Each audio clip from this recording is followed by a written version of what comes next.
Hi guys! For today's video, samahan nyo nga ako a day in my life dito sa Dubai.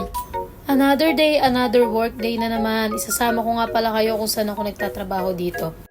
Everyday nga pala ang pasok ko dito ay 7 AM up to 4 PM lang. At naglalakad nga lang pala ako dito dahil 15 minutes walk away lang naman to sa aming bahay. Dito nga lang din naman ito sa Deira. Syempre, ito na nga din ang aking exercise at masarap nga maglakad dahil hindi pa ganun kainit ng ganitong oras.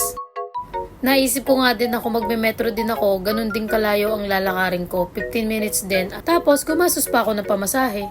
Kaya mas okay na maglakad na lang din ako, vitamin D na din. At sa wakas, ito na nga ang building namin. Pag ganitong oras nga ay wala pang pasok ang ibang tao dito dahil ang kanilang pasok ay 8 to 5 lang. Kami lang ata ang 7 to 4 dito kasi syempre gusto ng amo namin na huwag kami mahasel at makapagsabayan sa rush hour. At ito na nga ang aking table. At syempre, start to work na tayo. Pero bago magsimula ang lahat, syempre maglalagay muna tayo ng lip tint dyan. And start na tayo sa work. Nag-check na muna ako ng mga email dyan at mga kailangan i-update sa work at nagkaroon kami ng konting meeting para sa mga gagawin namin ngayong araw. Outfit check muna tayo! At dahil hapon na nga ay naisipan ko magpunta dito sa Wemart para bumili ng maiinom at mapasalubong. Ganitong oras nga ay sobrang init na talaga dito kaya yan, buti na lang nagdadala ko ng payong at dumating na nga tayo sa Wemart at ito ang aking binili. Napakasarap nga nito guys, fresh mango with cheesecake. At yan, pauwi na nga ako. Ngayong araw nga pala isi-celebrate din namin ang birthday ni Ate Joan dito sa hotel at nag-book nga kami 1 week before. Thanks ate, nakalibre na naman ang hotel. At nagpunta na nga ako dito sa receptionist para ibigay yung Emirates ID ko. Ito nga pala yung itsura ng hotel namin sa loob. May mga bar din at salon dyan. Meron din kayo ditong unlimited buffet na pwede nyo makainan. Ang room nga namin ay dito na sa 203 at i-room tour ko muna kayo dito guys. Yan, napakalaking kama namin dyan.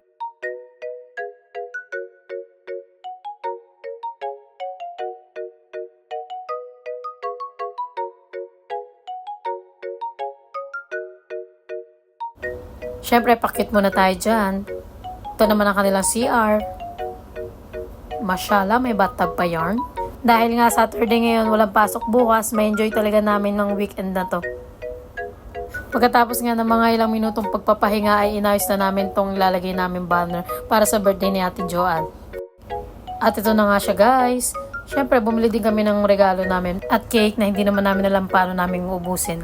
At tinawag na nga namin dyan si ate. Kunyari sinabi namin na may sanggip kami dala pero nag-surprise kami sa kanya. Kinantahan din namin siya dyan at kita nyo naman sa reaction niya, tuwan-tuwa siya. At pagkatapos nagbukas na siya ng mga regalo namin sa kanya. Syempre may birthday, syempre may inuman. Pero bago ang lahat, lumabas muna kami dito para kumain ng dinner. Dahil hindi naman kami pwedeng uminom ng walang laman ng tiyan. At naisipan nga namin magpunta dito sa Landmark dahil tinry namin tong Filipino food nila. Ang in-order namin ay beef steak at papaitan. At yun guys, kakain muna ako. Patay na naman ang uric acid ko neto. Pero ano magagawa, food is life. At ito na nga mga inumin namin at yan, start na kami. At umorder na nga kami ng Baskin Robin na ice cream for dessert. Pakalasing muna kami guys, bye!